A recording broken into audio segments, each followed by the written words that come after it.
Right, so let's go to the United Kingdom now, where there are serious concerns about the health of Queen Elizabeth II.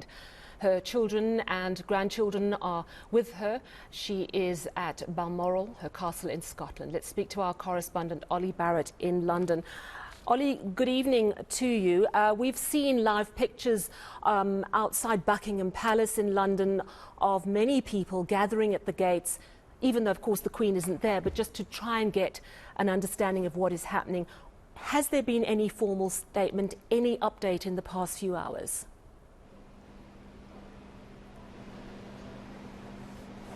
No update in the past few hours, and of course we have no idea what that means. That doesn't necessarily mean that the Queen's health has deteriorated, but you would expect at some point that if the Queen's health improved, that we would have a statement at some point in the future. So that would really be just getting into the realms of speculation, the fact that we haven't had any updates from Buckingham Palace. The fact that we had an update on her health in the first place, though, we can read a lot into that. Buckingham Palace very rarely at all updates the country, or the world indeed, on the Queen's health, normally trying to keep as much of that detail guarded and private as possible. So the very fact that that was put out in the public domain, added to the fact, of course, that we have the Queen's close family members, many of them making their way to Balmoral as quickly as they possibly could, has of course led people to fear the worst while still hoping for the best. But no actual update coming from the palace since that initial one. We do know, of course, that on Tuesday she was well enough to meet with Liz Truss, the incoming Prime Minister, and of course with Boris Johnson, the outgoing Prime Minister. We saw some still photographs of part of that meeting.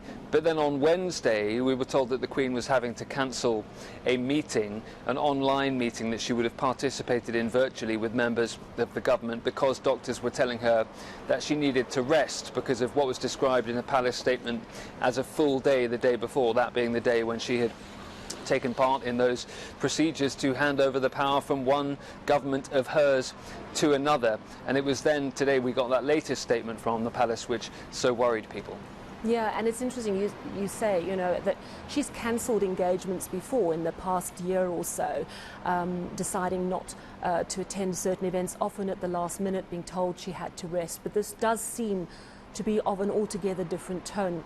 The family going up to Balmoral, and also many sort of governments, leaders around the world. We've always sending known that the Queen has portrayed herself, certainly, and is widely viewed as being entirely dedicated to public service, and so she has wanted to take part in as many of those public events and those important procedural, ceremonial events as possible. But that has been a very much scaled down public timetable in recent years, and indeed this year and that recent celebration of her Platinum Jubilee, we've seen very little of Queen Elizabeth at all. There have been times when we've expected to see her and she's had to cancel events, and there have been other times when we haven't expected to see her and she's arrived at events rather Ollie, surprisingly. to interrupt you, I'm so sorry, Ollie.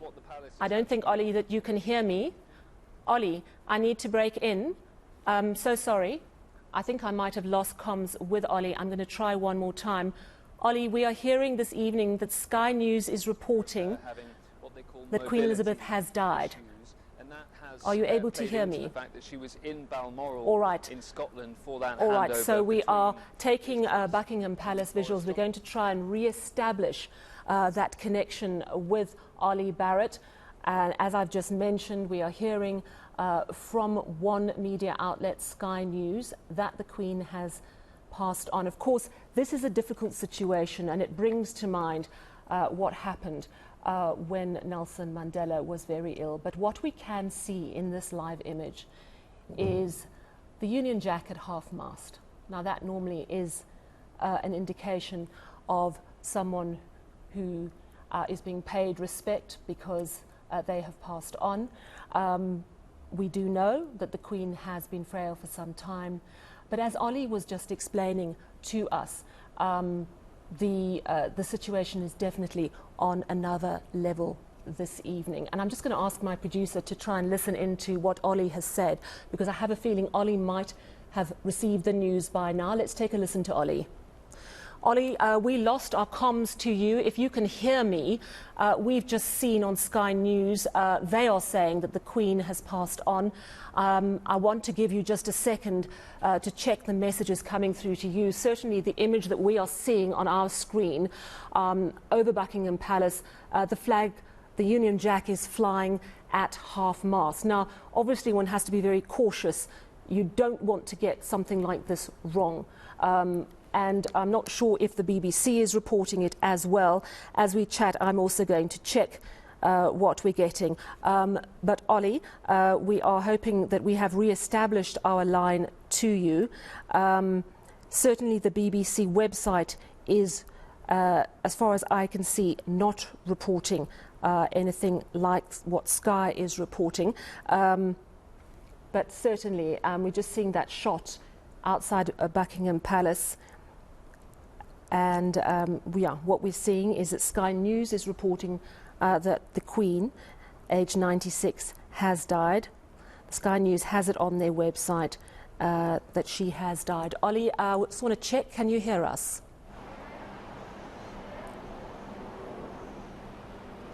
Yes, can hear you, and yes, you're quite right that that news now is being confirmed by a wide number of UK media outlets. That has clearly come from the palace, and so that news now confirmed the Queen dying at the age of 96. That will be the news that many have dreaded for a long time, including those, of course, in her close family, and now we will see a period of mourning that will remain at Balmoral this evening and return to London tomorrow. Does this mean now that Charles will ascend to the throne? What do you know of the protocol, the procedure, and what is going to happen in the next few days?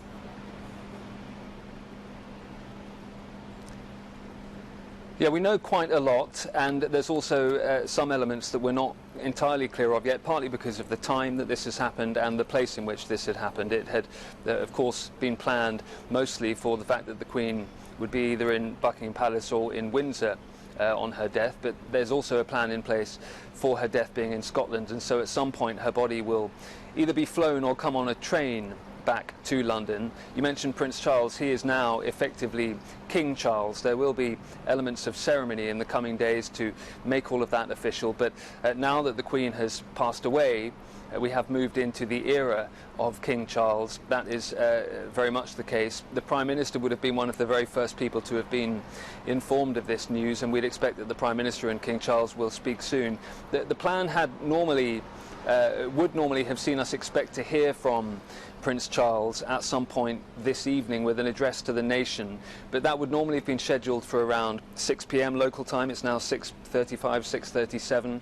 It's possible that that could take place tomorrow instead, or indeed it could happen later this evening from Balmoral. We don't know yet whether that will happen from Balmoral or when Prince Charles has got back to London. And then, as I say, effectively a 10-day period of mourning here in the UK and in parts of the Commonwealth. And here in the UK there will be all sorts of procedural events taking place over the next 10 days, building up to the Queen's funeral, which will take place at Westminster Abbey in central London. Her body will also lie in state for a period in Westminster, and some members of the public and other invited VIPs will be able to go and see her. We expect that she will lie in state visitable by the public for around 23 hours a day for that period in which that takes place. And then, as I say, she will eventually be buried here at Windsor Castle, as she wanted to be, the place she really called her home, alongside Prince Philip.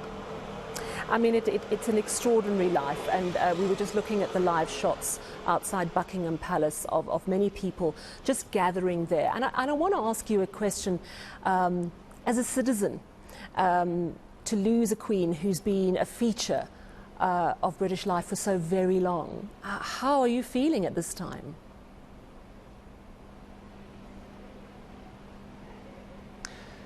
Well, look, for me and for the majority of the British people, whether they love the Queen, like the Queen, were indifferent to the Queen, she's always been there. We've known nothing else. And that's, as I say, true for the vast majority of the British people. She's been a constant in their lives, again, as I say, whether they were huge fans of her or not. But the polling just told us time and time and time and time again, particularly in recent years, that she was incredibly popular. So for the vast majority of the population, she hadn't just been there all their lives, she hadn't just been a constant all their lives, she was someone that they revered and looked up to in different ways. The Queen meant different things to different people, some of them who'd met her, many of them who had never come across her, but in a strange way felt like they knew her.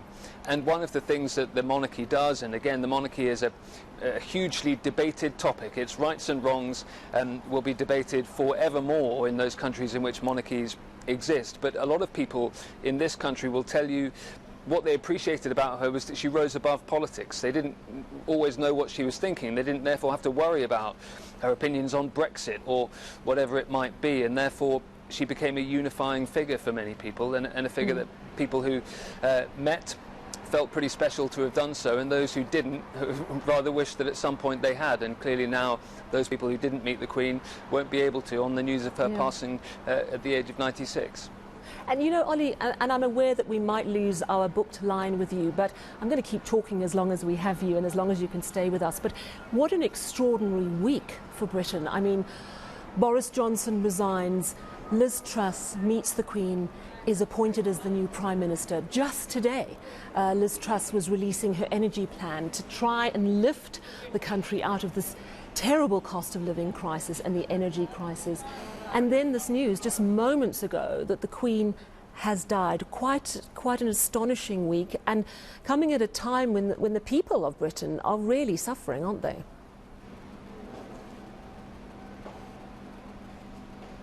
Absolutely, and look, many people who've lost an aged loved one will tell you that it often seems like they go at an opportune moment when something has happened or is finished or another loved one has passed away, whatever it might be. And I think many people will look at Tuesday's events when the Queen saw the handover from one Prime Minister to another as that kind of moment. And clearly the Queen wanted to take part in that very much. She made sure that it happened up at Balmoral, even though she wasn't able to travel down to Buckingham Palace for it, where it would normally have taken place. That added some difficulty to the occasion for the incoming and outgoing Prime Minister.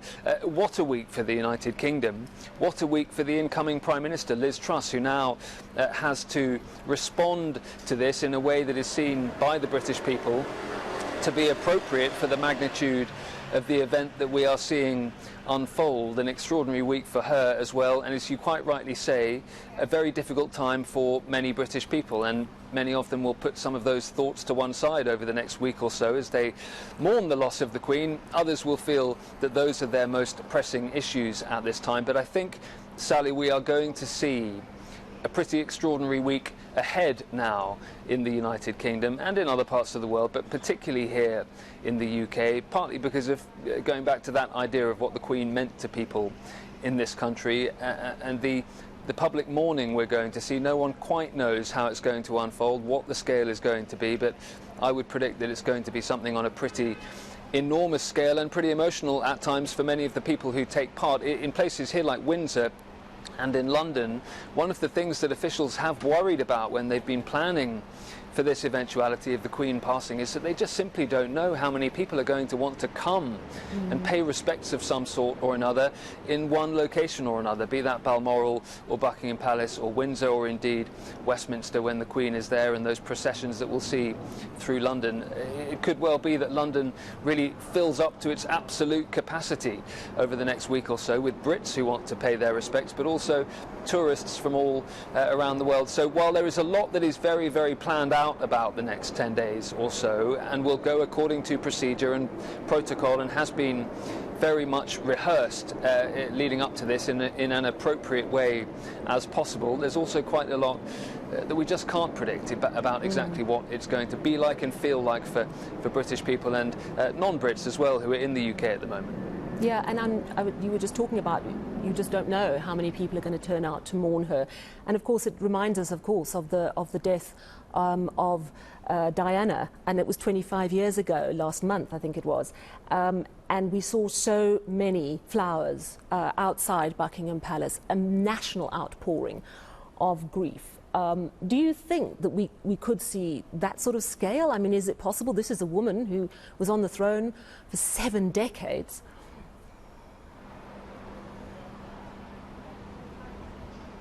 I think it's very possible it could even go bigger. It could even be more significant than what we saw with Diana. It's really hard to predict, but I think we can say that there will be a huge outpouring of grief from many Brits, not all, but many of them. As you say, this is a really significant moment for the country. It's one that it hasn't gone through for decades and decades because of the longevity of the Queen and the 7 decades that she's been on the throne here. So the country can prepare, and people can prepare emotionally as much as they want, but it's difficult to know exactly what it will feel like and look like and sound like and be like over the next week or so. Yeah, absolutely. And as you have explained to us, with the news of the Queen's passing, Charles immediately has become king. He is now King Charles. Lots of speculation about what kind of king he's going to be. As you mentioned, the Queen has always been very much, at least whether you liked her or not, whether you supported the monarchy or not, she was always respected for someone who stayed out of politics. Do you think that the monarchy is going to move into a very new era under King Charles? It will certainly move into a new era. Again, it's really hard to predict exactly what it will look like. You touched there on that idea of the Queen being apolitical, and Charles has been a little bit more political at times.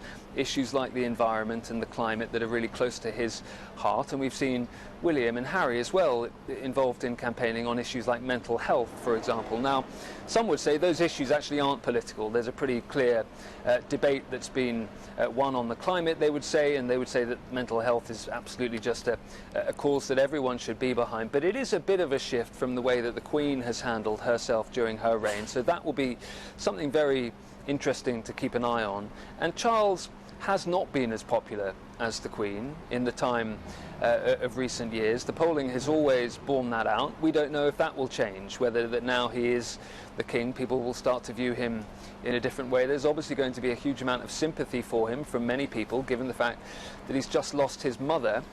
There will be those who think that the Queen, having passed, is a good time for something different, to move on from the monarchy. Those people, the polling again says, are in a minority at the moment, but we don't know how the next days, weeks, months and years might change things or might not change things. And so we are absolutely into a new era. We've been moving into it for some time, in the sense that the Queen's been scaling back her public activities, and the princes below her have been increasing theirs. Charles and William, certainly. The Harry case is slightly different. And so we have been eased into this period. The Queen has been, at times, in some of her public pronouncements and speeches, you could almost feel the words that she's been using, trying to prepare the British citizens for a moment that she, of course, knew was coming at the age of 94, 95, 96.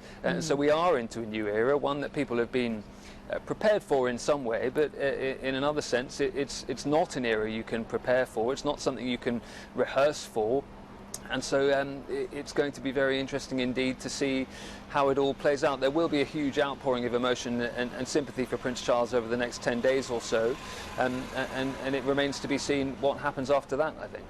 And of course the tributes are already pouring in, but I just want to share with you, because of course as we watch what is happening in the UK, we are mindful of, and it reminds us, of course, of losing Nelson Mandela. Just to let our viewers know, this is an exterior shot of Balmoral. It all looks fairly calm there, no sign of cars moving in or out. But I was wanting to share with you, Ollie, Lukhona Mnguni, who's one of our political commentators and hosts the show here, he's tweeted, "The end of an era. There's a story I heard about Madiba and the Queen. At a dinner, Mandela called the Queen by her name, Elizabeth. And someone protested at this lack of decorum by Madiba, to which Mandela retorted, but she called me Nelson."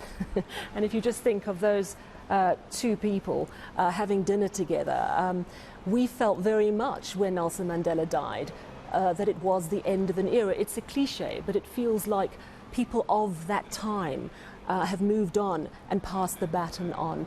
And as you said, an extraordinary week for it to happen, with England facing the cost of living crisis that it is. We also know that there are cameras at this moment trained on 10 Downing Street. Will Liz Truss, the new Prime Minister, be the person who really guides this process? or is it likely more to be guided by what the palace says? Because I would imagine there's a very important role for the Prime Minister in the hours to come. There's a very important role for the Prime Minister, and all of this has been coordinated very closely with Downing Street administrations over many decades now. So again, the protocol is very clear about what is supposed to happen and when, and as I say, the Prime Minister will have been one of the very first people that got that phone call with the news. And we will hear from the Prime Minister in the coming hours at some point. Could be this evening, could be tomorrow. We will absolutely get the Prime Minister on camera saying some words, and that will be an important moment for the people listening to her, but also for Liz Truss herself to try and get the tone right, to try and judge the tone. You'll remember when Princess Diana died, for many people it was Tony Blair that they looked to, and it was considered that he judged the tone of that time pitch perfectly, really. That's what many onlookers said at the time when he called her the People's Princess and spoke outside church in the hours after the news had broken, and then played a significant role in the days that followed as well. Of course, this is a slightly different passing, a different type of figure, but again, the Prime Minister will have an important role to play in judging the mood of the nation, getting the tone right, but also showing a leadership role at a time which will, for many people, as I say, be emotional. It's going to be a 10 days or so in which leadership figures are going to play an important role, and it will be important for them to try and get that moment right.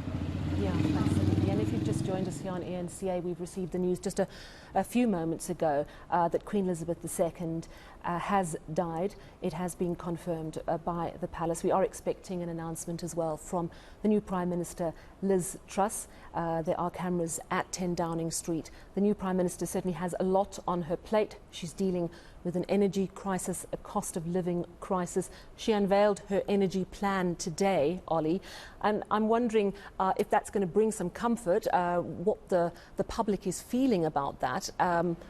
You know, this evening, the big figure of the Queen is what we're thinking about, but the ordinary lives, the everyday struggles of people in Britain, I would imagine, is soon going to dominate. We knew that the Prime Minister was coming to this position with a massive challenge, and now, for quite a few days, I would imagine it's going to be sidetracked somewhat by the passing of the Queen.